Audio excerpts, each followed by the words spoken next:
Welcome to the Gottesdienst crowd, where we foster confessional integrity, liturgical preservation, and preaching that doesn't stink.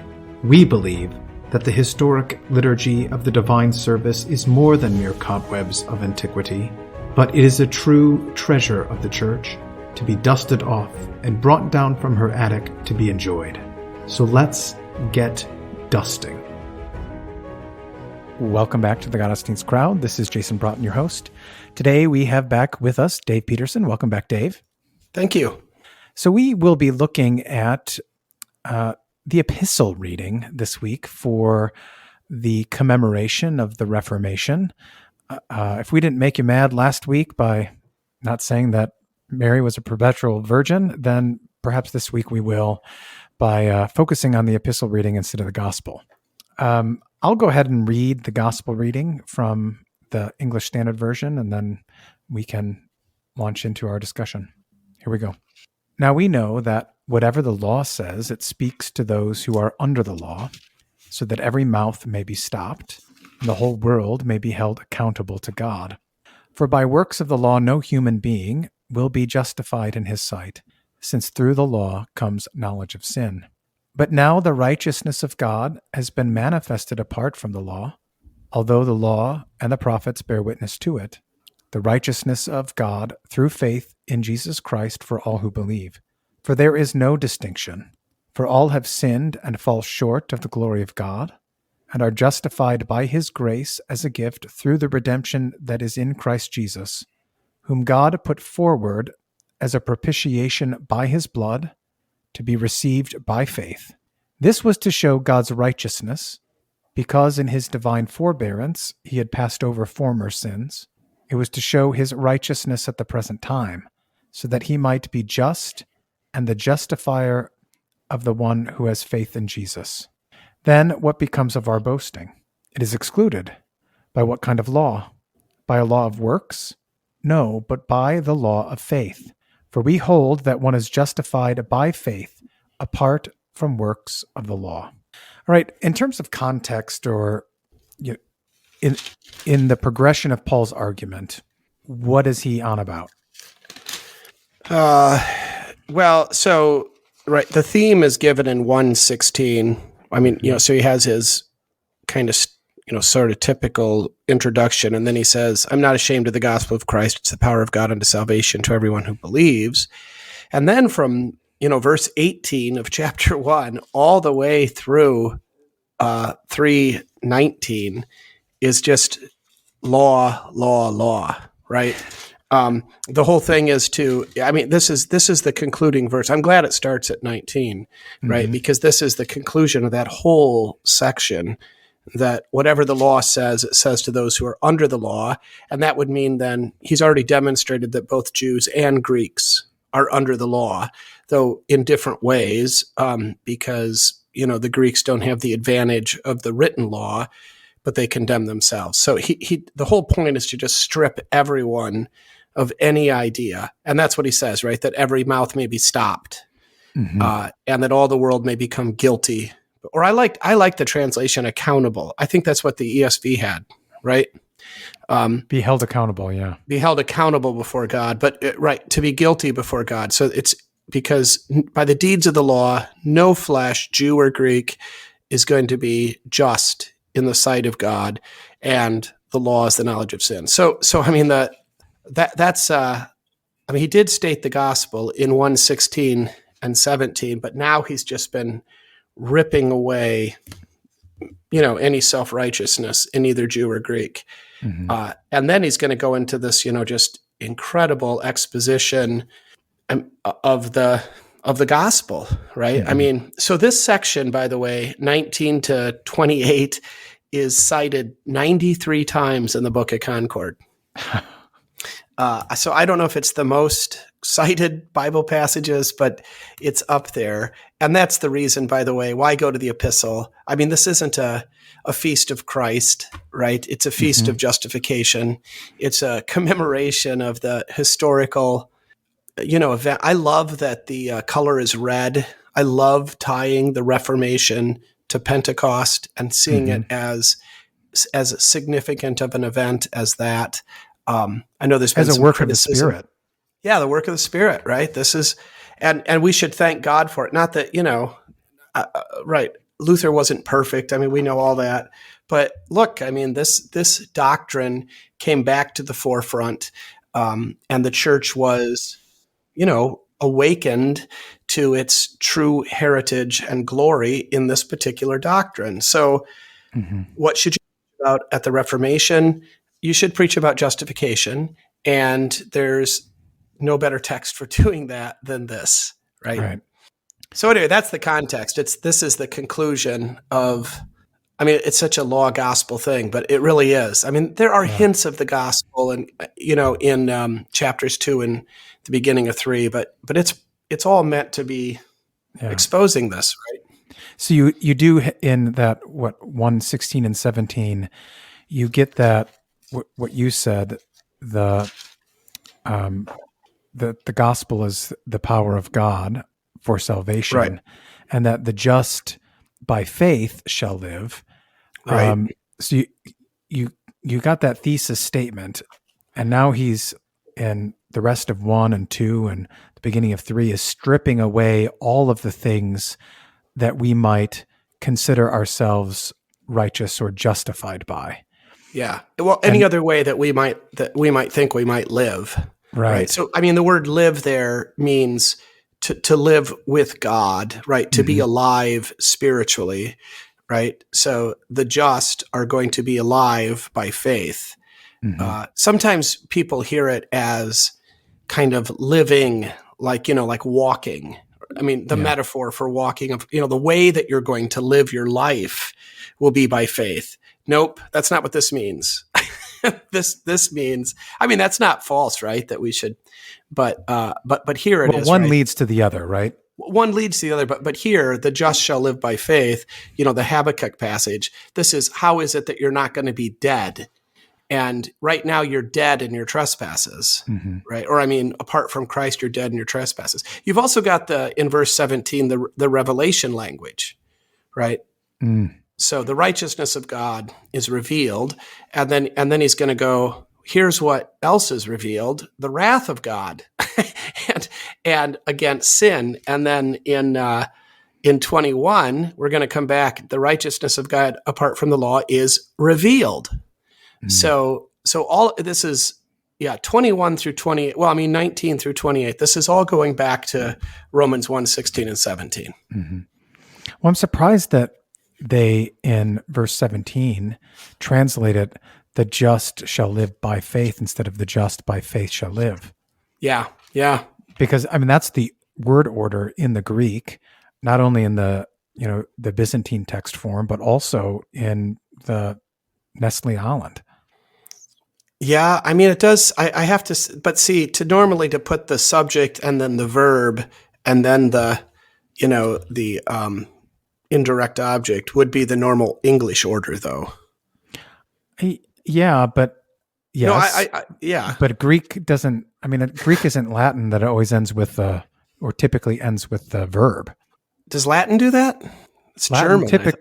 Latin typically has the verb last. The verb last. I'm not always. Okay. Unless they're trying to emphasize something, but Greek typically kind of follows your standard word order. Subject, verb. Yeah. Object, direct object, indirect object, all that kind of thing. Yeah. So it seems to me the placement here is indicating something different. I mean, I like it. I was just trying to defend the translate. I mean, I was just trying to understand why they would do it that way, but I think you make a good point. And I think it does change it. This is like you sort of, sometimes you do need to have like the adverb does need to come first. Right? I mean, this isn't an adverb, but it's a related, right? So if you say, if you're telling somebody how to get out of your garage and you say, back out slowly, you might want to say slowly first, right? Yeah. Because that's the key element about, so, I mean, there are times when, here too, I think, So I think the point is that the ekpisteos in verse 17 is describing how one is made righteous. Right. not how one is living Right. or made alive. Right. So the righteous by faith versus by works of the law. Oh no, I don't think so. I don't think no. I think they're living, they're made alive by faith. They're made righteous by faith, but they are righteous because by faith they've been made righteous, but I think this modifies the verb, not the noun. Well, so then you would want it translate, the righteous shall live by faith. Yeah.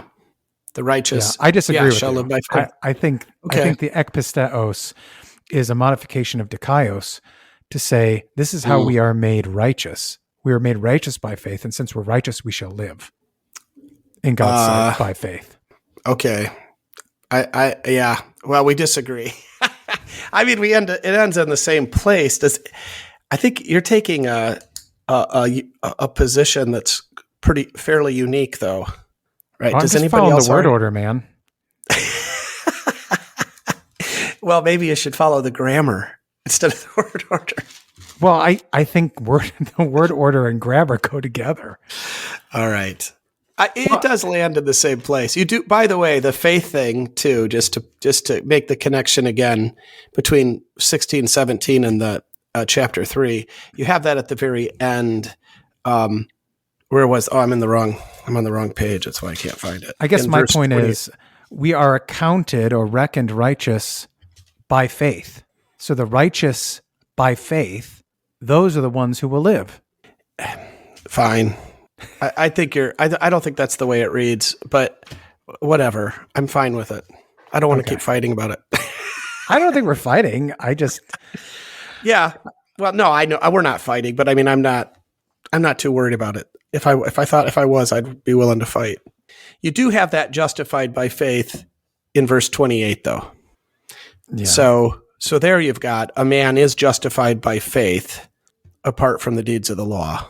Mm-hmm. So that's the other connection to 17. And also there's no disputing, right? There it is.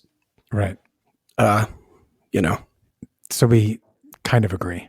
I don't have any theological problem with what you're saying about 17 at all. I have no qualms about it. I'm not sure I don't think the word order is that important in Greek. Just curious, how does Luther translate it in the Luther Bible? I don't know. I mean, would that give us an indication of how he read it? I think we know what he says about it, and he says what I said. So I don't think he does, actually. I think he does. I think I'm given the standard answer on how this is read. I'm pretty sure. I think you're the one that's come up with a new way of seeing it. Our listeners can correct us. How's that? Yes, please do. I'm sure they will. We'll put a poll up on the blog and say who was right, Petersen or Braaten. At least in terms of history. Okay. All right. So he strips everything away. Yeah. Any other means by which we are righteous, except for the possibility of righteousness by trusting in his works for us. Right. Okay. I mean, the other thing that he does, in that section is prove that God is righteous.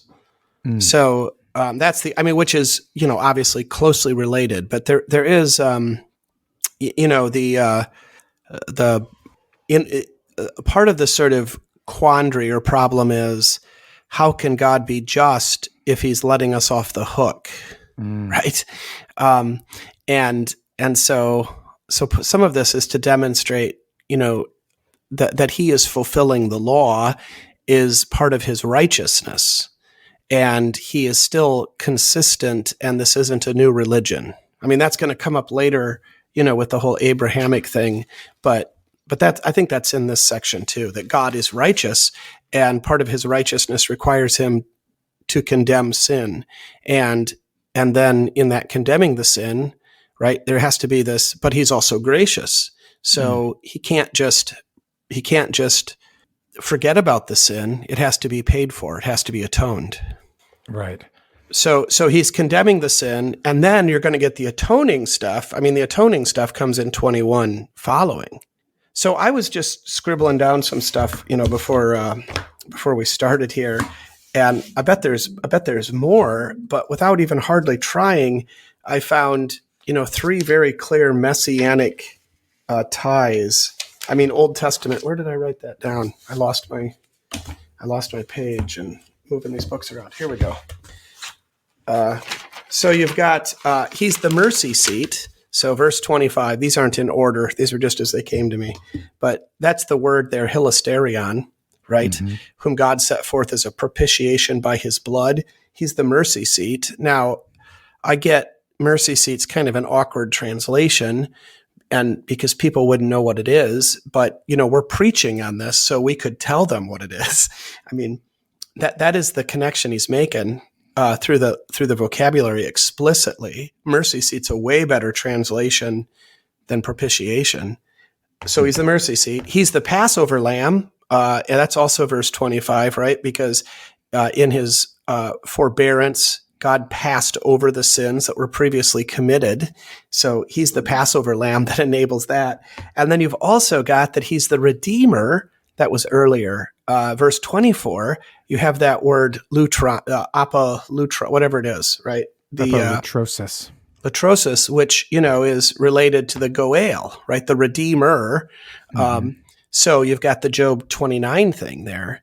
So it's pretty packed vocabulary-wise in terms of how this wrath of God is being met, even though, other than passing over sins, right? There's no language here of forgiveness in 21 through 28.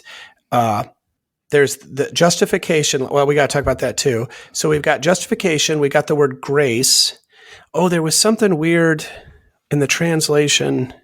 Oh, no, yours was good. The ESV was better. It was 24, being justified freely by his grace. And the ESV has... So they translate this word that is gift as this freely. Adverb freely. But what did the ESV have in 24? As a gift. Yeah, that's really good, actually. That's really so being justified by his grace as a gift. Is that what it says? Are justified by his grace as a gift. Yeah, that's perfect. That's good. That's So anyway, you got grace, redemption, justification, or the word. This is the vocabulary. So it's amazing how rich this is, and even though he's not at this point, citing Old Testament passages, though he does a lot of that in Romans, this is very much colored by that. Mm-hmm. You've also got the law and the prophets here, which came up also. I can't remember. Isn't that also in chapter 2, or was that in 1 that he says this is based on the Bible? Oh, I think it's at the end of 3. Yeah. Or the end of the section at 3. So when he gets to this whole thing about, this list of Bible passages that starts in verse 10, that's mostly from the Psalter and I think Isaiah. I guess it just says, as it's written in verse 10. I thought it said law and prophets, but I guess not. But you have this, being demonstrated, right? That the consistent message of the Old Testament is that no one is righteous. So verse 10, and then there, that whole thing, no one's righteous. That's what the Bible says. But then in verse 21, right, there is a righteousness of God apart from that, right? So the law reveals that there is no one righteous. But the law and the prophets reveals also a righteousness of God that is different than that. And so you have this here, throughout this, you have this whole, this different interplay between, to use the sort of technical grammatical terms, objective and subjective. There's some back and forthness because you've got the righteousness of God apart from the law. That first one, I would say, is objective, because this is God's righteousness, right? The righteousness, right, that God has in himself by which he judges the world. But no, I'm sorry. This is the one that's apart from that. There's a righteousness of God that is not his righteousness by which we are judged, but there is a righteousness of God which he justifies, right? He righteouses us. That's part of the problem in talking about this is it's not the same. We have to change the verb form, right? From righteous to justify. Mm-hmm. And that makes it hard to talk about, I think. So the justice of God, there's a justice of God by which he judges us. It's the standard. It's his own justice or his own righteousness. But then there's also the justice of God whereby he justifies us. So, and I got this from Wallace years ago, but I don't remember. I use this all the time when I talk about it in like confirmation and so forth. This, the difference between, a bucket of water and a bucket of steel. Right. Mm-hmm. So, in English, we'd say a water bucket or a steel bucket, right? A steel bucket is made out of steel, or a wooden bucket's made out of wooden, but a water bucket's not made out of water, right? Mm-hmm. And so, a water bucket would be like the subjective genitive because it's, right, the bucket is carrying the water for something else, right? So the bucket waters the plant. So this becomes the subject that does the verb, right? A water bucket waters things, whereas a wooden bucket is what the bucket consists of, right? The bucket's made of wood. Does that make sense? Okay. Well, whatever the terminology is, we certainly know you have this difference that's being played on throughout here, right? That we're talking about the righteousness of God that justifies, right? There is a righteousness of God that is apart from the law that is revealed. It's witnessed by the law and the prophets, even as the other righteousness of God, that which judges us, was also revealed, as was just shown in verses 10 and following, right? But the righteousness of God, that by which he justifies us, is the righteousness through faith in Jesus Christ, to all and on all who believe, for there's no difference, and so forth. Mm-hmm. So you get this playing back and forth with this. And you also have that you have some sort of, I think, playing with this. Oh, even this, this faith in Jesus Christ thing has had a lot of ink spilled over it, right? Is this, because Jesus' this can be faithfulness or our faith in Jesus? Right. Which one is it? Mm-hmm. Because it could go either way. This could be the faith that Jesus has, right? That he is faithful. Mm-hmm. Which justifies us, or it could be, which would be objective. Now, then to make things more confusing, right, we have objective justification and subjective justification, which means something different than the word subjective in grammatically. Mm-hmm. So subjective genitive means, right, the head noun is the subject, but subjective justification means the way that we experience at a kind of, in a subjective sense, that we personally experience this, as opposed to the objective reality that it actually happened, right? So we have, just to confuse things more with these two words, if it's translated as this is the faithfulness of Jesus Christ, it's objective justification. This is just simply what it is that God does that saves us, right? That which we believe in. We believe that he, we'd get to the belief later. Or this is a emphasis upon that the righteousness of God is received when it is believed, and this is then a statement of subjective justification. Mm-hmm. Okay.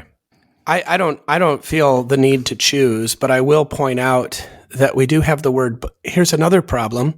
We have this in English again. This word faith and then the verb believe are the same word, right? It'd be easier if they had the same form, like righteous and justify. So the connection would be more obvious, but you already have subjective justification, to be sure, beyond the shadow of a doubt, when it says to all and on all who believe. Mm-hmm. That's definitely subjective justification. So I kind of like the faith of Jesus Christ, or Jesus Christ's faithfulness in the first part. Otherwise, it's kind of a repetition. So the righteousness of God, which is through the faithfulness of Jesus. Yes. For all who believe. Right. Jesus Christ is faithful on the cross, obedient to his Father, does what he's told, trusting in his Father to vindicate him. Mm-hmm. And it's by that the righteousness of God, that by which he justifies us, right, is one. And then, it is made ours, right, when we believe it. Yes. It's beautiful. So he's saying, so how is that then a righteousness of God apart from the law? If it's through Jesus' faithfulness, isn't that by fulfilling the law? Yeah. But this is this is this sort of playful thing, I think, where, right, because there's the righteousness of God that is objective, that is, he is the object of it. It's his righteousness, and it's that which stands against us. So that reveals his wrath. But there's another righteousness of God, that by which he justifies us. And it's not completely different than the righteousness that judges us, but of course, because there's only one God. But it's not the law, in lowercase law or narrow use law, that reveals that God is also the justifier. So this is probably what's going on, by the way, in verse 26, right? That he might be just and the justifier, right? So that he is just is objective righteousness, and that he's the justifier is subjective righteousness, right? So in 21, we've got this righteousness, this justice of God that's apart from the law. I mean, it's not utterly apart from the law, but it's the other side of it. It's not that he's just that justifies us exactly, but it is, right? Yeah. This is the greatest stuff in the world. I know it's hard, I know it's complicated, but this is where we live, isn't it? So it's good to sort of struggle through some of this kind of complicated way of speaking. It's what Paul is doing here. This is not, we all love it, and we do understand it, and we do embrace it without any difficulty, I think. But it is a lot more complicated than it first appears, I think. So, yeah, I know that some people have not taken. Well, Lenski, for one, does not, but he has problems with objective and subjective justification, doesn't he? I just don't know much about Lenski, so I haven't read him on this. What's he doesn't like what part of this? Oh, he takes the verse 22 as an objective genitive, meaning the righteousness of God through faith of the faith of Jesus Christ, which is not Jesus's faithfulness, but our faith in Jesus. Oh, okay. So he would translate it as the ESV has, through faith in Jesus Christ for all who believe. I'm okay with that. I don't think we have to be dogmatic about that at all. I think, again, it seems to me that it's probably expressing a complicated reality that can't be delineated down to a single category grammatically, right? It can be a fuller expression than just a subjective or an objective genitive. Yeah, I think it can be without violating sensus literalis, est unus or whatever. It can be both, right? Right. And we do this all the time. We do this in English with the possessive case, right? If I say, Redeemer is my church, right? So I use the possessive case. I don't mean that I own it, right? But I can mean more than just I belong there, right? I can be, I don't know. There can be kind of a lot of color to that, I think. Yeah, I do think it's important, though, because Paul is trying to make a point that he's not just like magically waving this away. He still remains righteous. Absolutely. And that is it not, the common charge against Lutherans? Yep. Right. That, well, what about God's justice then? Or what about, is it really? It seems like a a legal fiction or something like that. These are the charges. It seems as though St. Paul is answering those very, very questions to the people of his day. Like on what occasion is he writing this to the Romans? What's going on there that this is perhaps under dispute? Yeah, we don't know that for sure, what's going on in Rome. I'm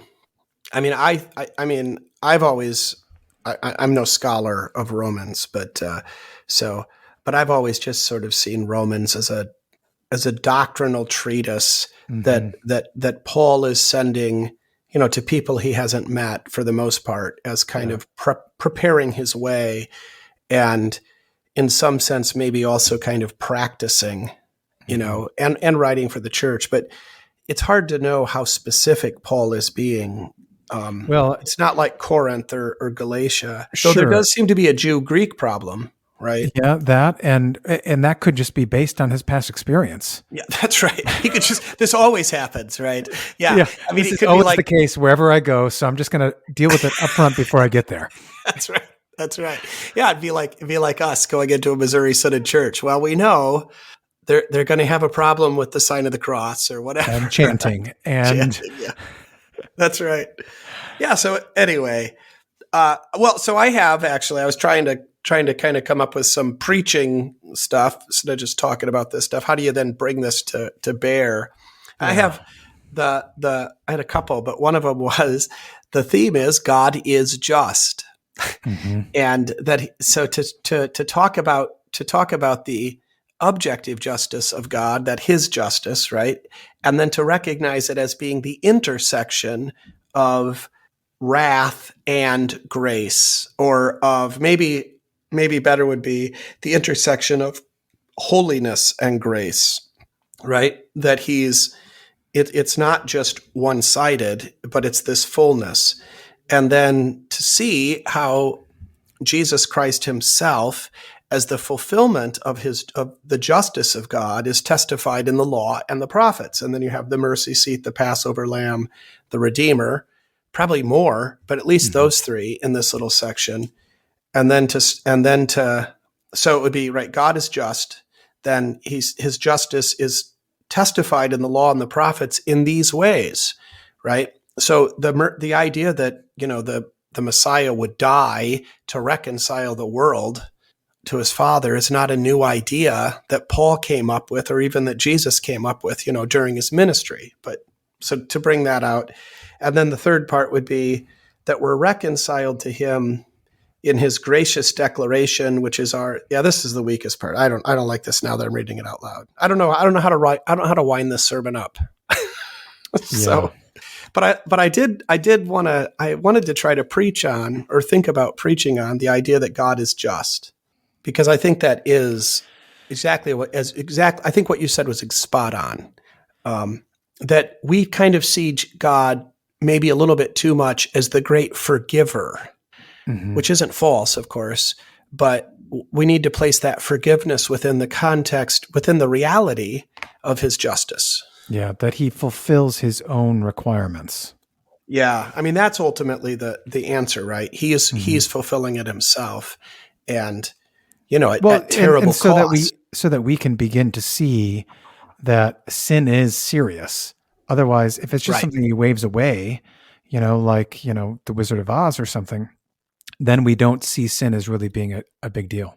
Right. And he's not trustworthy. So you have this back in 1, I don't know if I can pull this out off the top of my head. All of these things that they, I guess it's not 1. It's after that. It's where they trade everything, right? What they trade, right? The wrath of God is revealed from heaven against all ungodliness and unrighteousness of men who suppress the truth in unrighteousness, right? God is righteous, men are unrighteous. Men suppress the truth because what may be known. So I was trying to do this, what they traded. There's this language of, here we go. Because verse 21, although they knew God, they did not glorify him as God. I'm not finding it. Professing to be wise, became fools. Oh, here it is. They changed the glory of the incorruptible God into an image, right? So they take the incorruptibility of God and they they try to make it corruptible. Mhm. And then they trade or exchange, that's the language, the truth of God for the lie, Yeah. right? And worship the creature. And I don't know where I was going with this. I thought there was a connection to what you were saying, but now Well, I mean, in a sense, this is this not where Luther comes up with the exchange language? Yeah, I think right. This is That a very reverses the unhappy exchange. Yeah, Jesus. We did exchange, right? All of the goodness for wickedness, and now he says, okay, let's trade back. And yeah, So he gets the raw end of the deal. he gets the raw end of the deal for sure. And yeah, I mean, that's why there's so much in this you could preach on, but this whole I love this language of forbearance, right? Of God's patience in passing over our sins, right? His willingness to take on the burden and the cost of it. Yeah, I mean, so the other outline I had, it's pretty easy to do a kind of law gospel outline on this text legitimately, but law is the knowledge of sin. Right. So we need to recognize the severity of our sins, that they aren't just mistakes or even just moments of weakness, but that we have chosen evil in our own lives. Right. We have traded the truth of God for a lie by hardening our consciences, through sort of willful ignorance or laziness, pretending like we don't know, or right. I mean, we need to. I can just think how it's just so stupid. It's harder for Jackie and I. It's harder for us to do family devotions now that the children are gone than it was before, because the children kind of held us accountable. So, if we get to dinner late, or if we don't have dinner because we don't necessarily have dinner quite as often as we have it almost every night. But anyway. We do our devotions at the end of dinner, and it's shameful how we'll skip them. And we can both just kind of, pretend like we don't know that we do devotions after dinner, even though there's no way in the world we don't know that, right? I mean, we've been doing this forever, and but we just don't want to.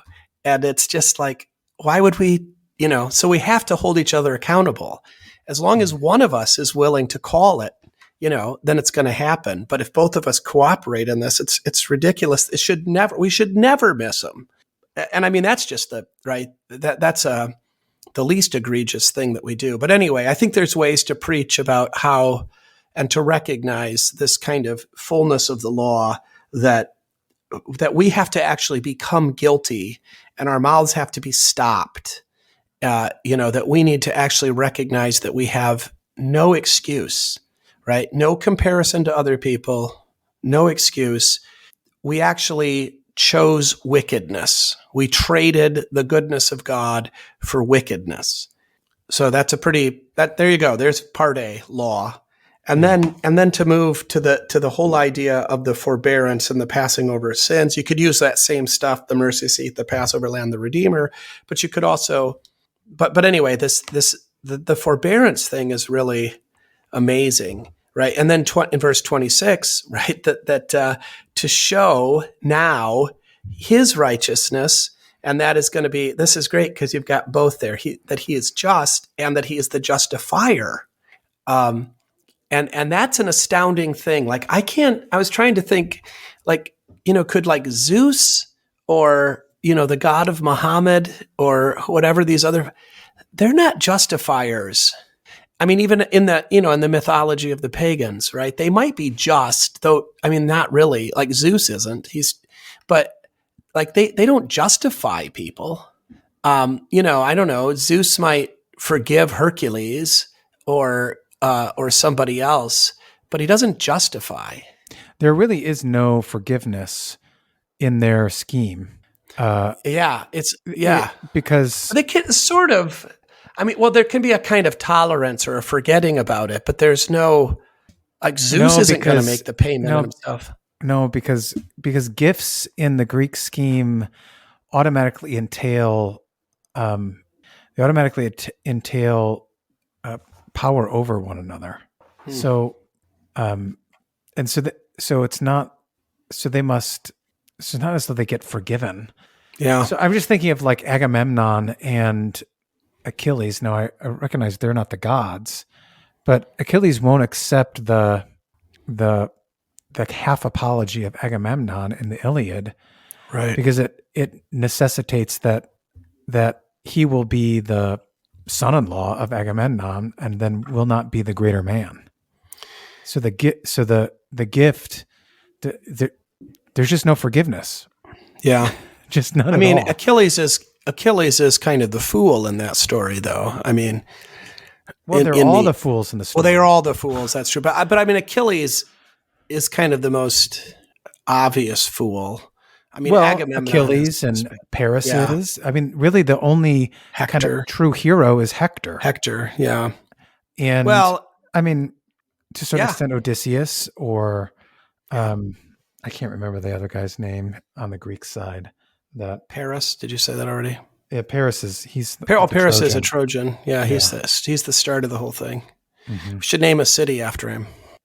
So, well, the idea that God is the justifier, I think, is probably unique in the religions of men. Mm-hmm. Not the fact that he would be just. I think that's the that's the natural knowledge of God could give us something of that sense, right? That's why the pagans are without excuse. They recognize there's a morality. They recognize they're going to stand under a judgment, they are. Yeah. But the idea that he would be the justifier, this requires revelation through his word, right? Mm-hmm. And in the law and the prophets, but not in the law, the narrow sense, we get this righteousness of God. So I think in verse 26 that his righteousness there is both. And that's the point of just and justifier. Mm-hmm. So you could do that as two parts of a sermon. What does it mean that God is just? Well, I don't know. I mean, what does it mean that God is just? Well, part of it means that the law is good and the law is right, and therefore it's right when it condemns us. But then there's also this reality that his justice requires him to actually make things right, and he can't let the devil win, right? It wouldn't be just if the devil gets to steal us away. Yeah. I mean, So to what he has extent? to. I mean, to what extent do we have to come at it, at least to our people, from a slightly different angle, who think our people know that they're justified by God's grace through faith on account of Christ's work. How have they traded the God who justifies in that way for something else? So the truth of that for the falsehood of something else that becomes wicked. In the same way that St. Paul says they've traded the truth, the glory of God and the truthfulness of God for these wicked things.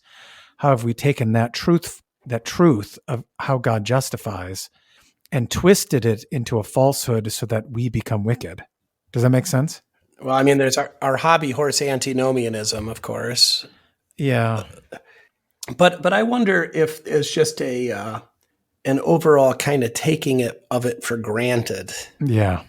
You know, if our greater or more common sin isn't that we just pass over this section 21 to 28. Oh yeah, we know what it's talking about. We know what it means, and so we don't do the work, and we don't actually contemplate it or spend any time with it. It's like, oh yeah, this is old Sunday school stuff. Got it. So what is the law of faith then? So if our boasting is excluded, and we are not, we have a righteousness apart from the law. Now we have a law of faith, right? So yeah, I think he's just playing with words. Okay. So Right. is he saying like a pattern? Is he saying, this is how this works? The order? Yeah, I mean, I think he's saying, so the obvious answer to law, so the contrast is between faith and works, right? Mm-hmm. And works are defined by the law, right? Rightly. And so I think he's just sort of playing this idea that, well, there's a law of works, but then it's really faith that saves us. And so he just uses that same language. I don't think there really is a law of faith. I think it's a way of him just trying to say it's not by works. Yeah.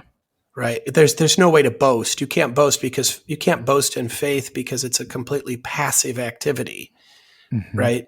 This isn't anything you did. Why would you boast of this? I sometimes tease people about, of course, they kind of jumped on me actually just this Sunday in Bible class about this, saying you're proud to be an American. And then I say, well, what did you have to do with it? Right? You didn't invent it. You didn't earn it. You didn't. And I think it's probably true that I'm being overly harsh on that, because you can be sort of, depending on what you mean by the word pride, but assuming you mean the sort of generic, not overtly sinful pride, you could be proud of your family or proud of your village or something, I suppose. But I mean, there is that thing that sometimes we do try to boast in things we didn't do. And I wonder if that isn't even actually ultimately the real meaning of the word boast, right? It's the reason it's a boast is because it isn't factual, because it isn't something we deserve credit for. But, anyway, the point would be here, if we've done works, we might boast in them. But then if we examine them according to the law, we'd realize we can't boast in them because they weren't good enough. But faith, there's no boasting in faith. Faith receives. Faith does nothing, right? I fell off the boat into shark-infested waters, and some, tough guy rappels down a rope from the Coast Guard into the danger and pulls me out, Well, I wouldn't boast in that, right? What's to boast? He could boast, but you don't boast in being rescued. Yeah. It's not our source of having pride. Yeah. And so anyway, I think law of faith is kind of a playful way of saying, look, it's not by any kind of law, but this is the language that we're engaged in because of talking about contrasting it with works. Yeah. So you got a God is just and the justifier type of sermon. Yeah. What else? You could pull some pretty juicy stuff from the Book of Concord with 93 citations.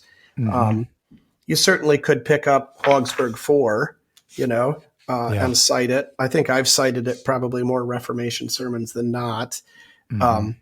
But that is, of course, it does cite this text explicitly. So I'll just read it. It's taught that we cannot obtain forgiveness of sins and righteousness before God through our merit, work, or satisfactions, but that we receive forgiveness of sin and become righteous before God out of grace for our trust in God and with concupiscence. And this doesn't sound right. Am I reading the right? This is the Latin text. Is that what we're not used to? Am I used to the German text? Did that sound funny to you when I was reading that? It did. Concupiscence. I don't remember concupiscence being in there. Oh, here we go. Here's I see what I did. I don't know how to use this book. So the German text is on one page, and on the facing page is the Latin. All right, let me read the from the German version. I'll read all of it from the German this time without any other articles inserted. It's taught that we cannot obtain forgiveness of sin and righteousness before God through our merit, work, or satisfactions, but that we receive forgiveness of sin and become righteous before God out of grace for Christ's sake through faith, when we believe that Christ has suffered for us and that for his sake our sin is forgiven and righteousness and eternal life are given to us. For God will regard and reckon this faith as righteousness in his sight, as St. Paul says in Romans chapter 3 and 4. So I think you could take that as a kind of outline as well, and you could sort of preach on objective justification and then subjective justification. In other words, you could say, look, here is the reality of what God has done, right? He has obtained forgiveness of sins and righteousness by his substitution of himself. And then we receive this when we believe, right? And then go into what is the atonement, and then what is faith.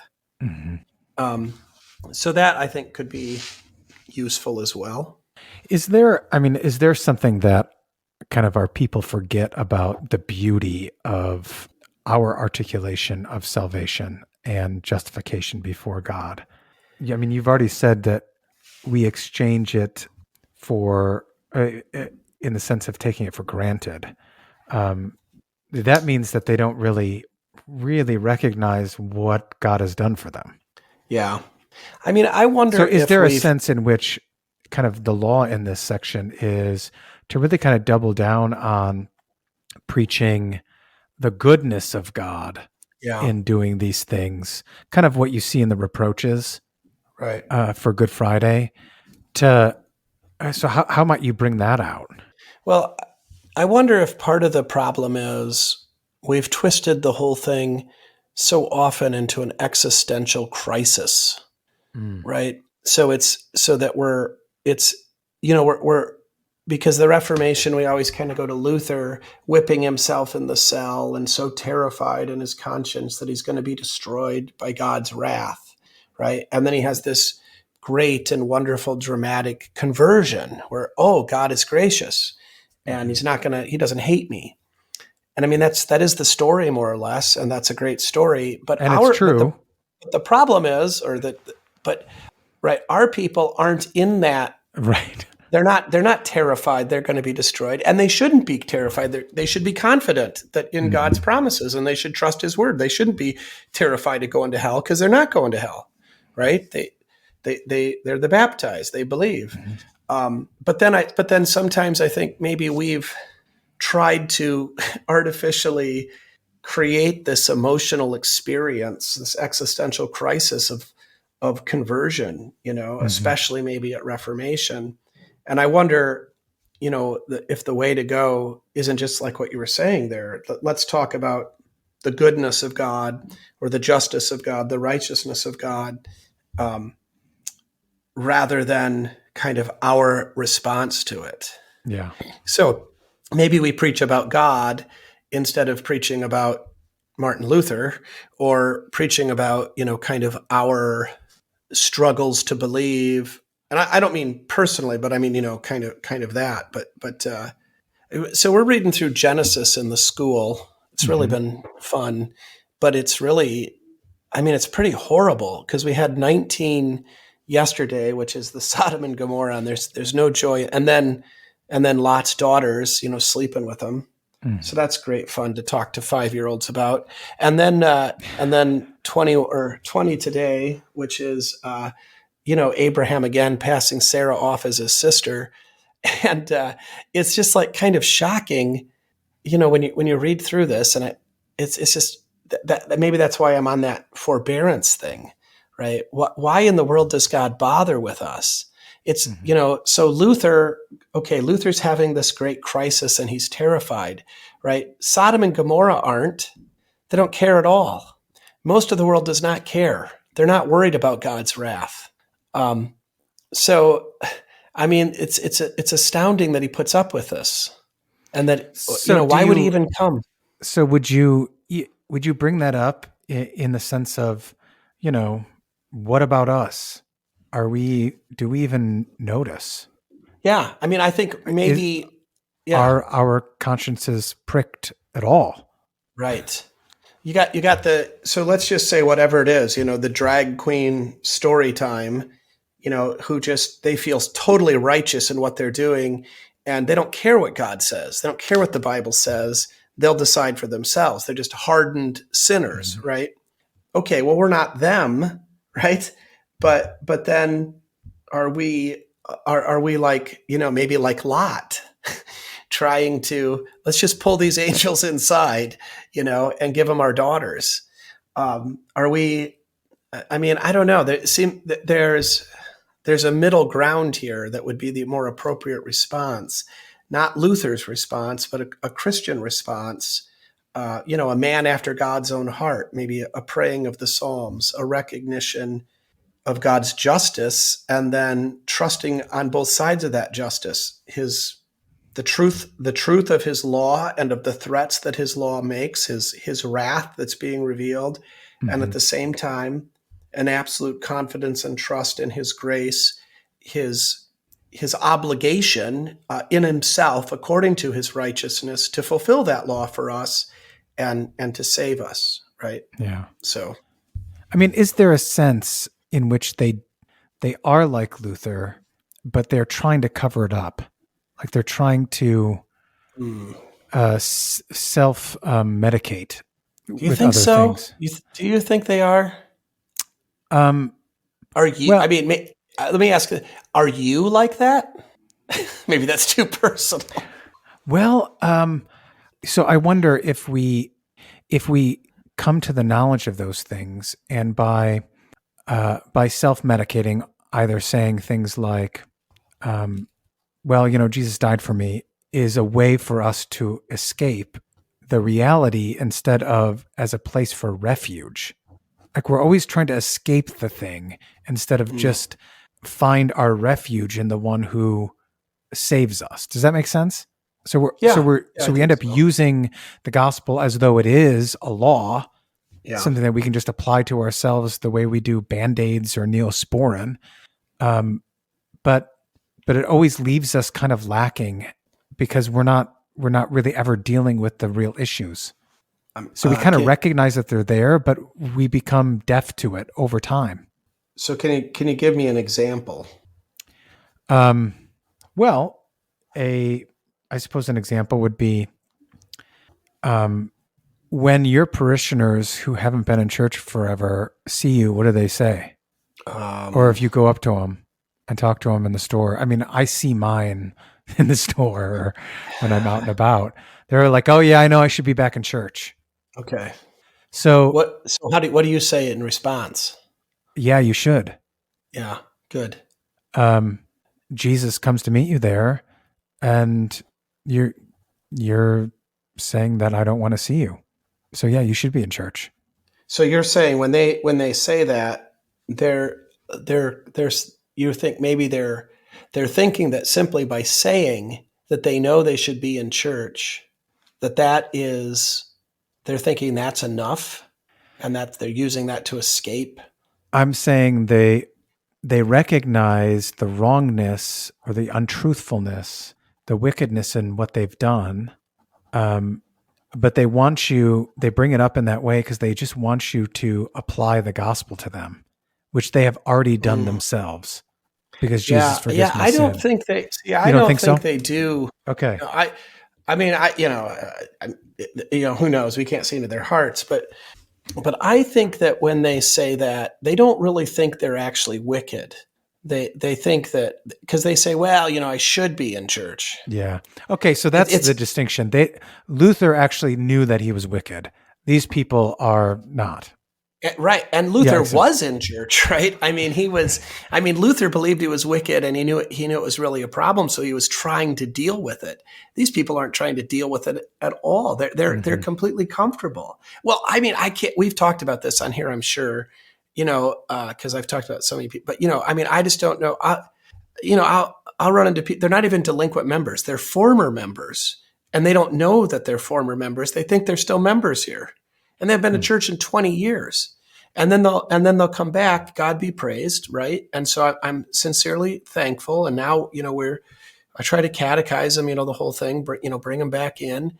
And but how many times they'll tell me, well, I didn't go to church for over 20 years, but I never stopped praying. I've heard that. You've heard that, I bet, right? Yeah, that's a regular boast. But I always believed, or I always believed. I never quit praying, and it's like. What in the world? I mean, and it's like, well, now you're here. Can't you? I can understand that you had this false hope, in your own whatever during that time, but now you're here because you realize that was wrong, but they don't fully all the time. So I think when you see them in the grocery store and they say, oh, I should be there. I mean, that's like, I should eat better. I should exercise more. I should. Yeah. This isn't a real moral. They're looking for sympathy, and I don't think they're even looking for you to apply the gospel. Yeah. They're just looking for you to let them off the hook. Yeah. They want you to say, yeah. Yeah. So faith is a work for them. And they've done it. Confirmation and baptism. It's their work that they did for God, and they put it in, and that's enough. He knows, he understands, they got it, they still talk to him, They got their little private understanding. They drive down the road and hey God, how you doing? It's me again. And they're totally. I mean, an awful lot of them are really comfortable with that and really confident. I don't find my delinquent members thinking that it's possible for them to go to hell. So they're not worried about it at all. They're totally confident that they're going that they're right with God. Yeah. So what's the sin in the pew then? Yeah, I know that's a different sin. So the sin in the pew, I mean, in regards to justification, I mean, maybe there isn't one. I mean, they're in the right place, they're doing the right thing, and maybe they just need to be bolstered in the doctrine and in the teaching, and be given a deeper understanding of what they already have in love. Yeah. So is there any sense in which we can just kind of approach this from, so if God justifies you, that means his opinion of you in Christ is perfectly fine, right? So he thinks about you in this way. Yeah. And where Christians are in this world, they are despised and they have a low opinion within the world, right? The world has a low opinion of them. Is there any sense in which you kind of preach it from that angle? I mean, on this text, what's your tie? I mean, I don't disagree with that idea, but I'm just trying to think of how that's the doctrine of justification, or how this comes out of this text. It seems like there was something about reckoning. The logizomai, was that in here somewhere? Well, I mean, if this is about justification, this is how we are accounted, right? Yeah. So, oh, by the way, we didn't say this yet, but there is forensic language in here too, with that, the accountability language and God judging and so forth. So forensic justification pulls out of this. Yeah. I mean, I think what you're saying is right. Like the world does not think you're righteous, because the world thinks you're just a hypocrite, because in fact, there's this, there's that great thing from Chesterton. I can't remember how it goes. Something like the best thing that the unbeliever can say to us is, you don't live up to your own standard, because that means they've accepted our standards and they recognize our standards as the true ones. And so we say, yeah, that's right. I don't live up to my own standards. That's the whole point of my religion, that I'm justified doesn't mean that I'm righteous in and of myself, but rather that this, right. So you could that might be good, because you're being told by your coworkers and your woke HR department and whatever that you're a bigot and you're not a good person because you don't believe in science and you don't believe in love and whatever other stuff you're supposed to believe in. And yet, they're actually, they wouldn't even be able to think in those terms if it wasn't for Christianity. I mean, they have abused them, right? Yeah. But they don't. And so in other words, you're trying to give them a good conscience about who they are as a person of God, because of God's work to justify them by faith, that they would then live out that faith. And not care about the opinions of men, but rest in the opinion of God. Right. I'm comforted by the fact that God's standard, that I don't meet the standard, but that he counts me as righteous, right? And that I love the standard that I don't meet. And I love just as much the fact that he reconciles me to himself and declares me to be just. Yeah, because that's the point at which Luther came to, right? He hated the righteousness of God. Yeah, and then he loves it. Yeah, and then he loves it. So are we in a time where we hate the righteousness of God for a different reason than Luther did? And maybe that's good. Yeah, I think you're right. Yeah. So we've come to despise God's opinion because it puts us at enmity with the world. Right. And instead, now we need to bring them into a reality of seeing this is something to love. Yeah. Because it's the only one that holds true. Right. So, Luther. It's not fickle. Right. Luther was afraid he couldn't live up to God's standards and that he had to. Yeah. We're afraid that God's standards aren't good. Yeah. And then we think, maybe he should live up to our standards. Mm-hmm. So, right, love is love or whatever. Yeah. So to actually, again, see God as just and the justifier, mm-hmm. right? That really works out well. Yeah, I think that's a real problem. Are we ashamed of the standards of the Bible, the moral standards of the Bible? Mm-hmm. Are we ashamed to tell people we believe in a 6-day creation, that mm-hmm. homosexuality is a sin, right? Yeah. Well, I mean, that communism's wrong. Yeah, this is how Paul begins, right? I'm not ashamed. Yeah, I'm not ashamed. He's talking about the gospel, but maybe that's broad use of the word gospel. No, mm-hmm. it isn't, because he says it's the power of God unto salvation. But anyway, he says he's not ashamed of the gospel. But maybe we need to start saying, I'm not ashamed of the law. Yeah. Because it is the power of God to shut my mouth and to then fulfill in himself that he might declare me righteous. Yeah. There you go. That'll preach. That's pretty good, actually. Okay. So maybe I'll keep this one anyway. I like that. I'm not ashamed of the law because it is the power of God to shut my mouth, and my mouth needs to be shut, and I need to be guilty. Yeah. And it's only then that you can be unashamed of the gospel. Yeah. And that you have the good opinion of God and about you. Yeah, right. Okay. All right. Any final thoughts?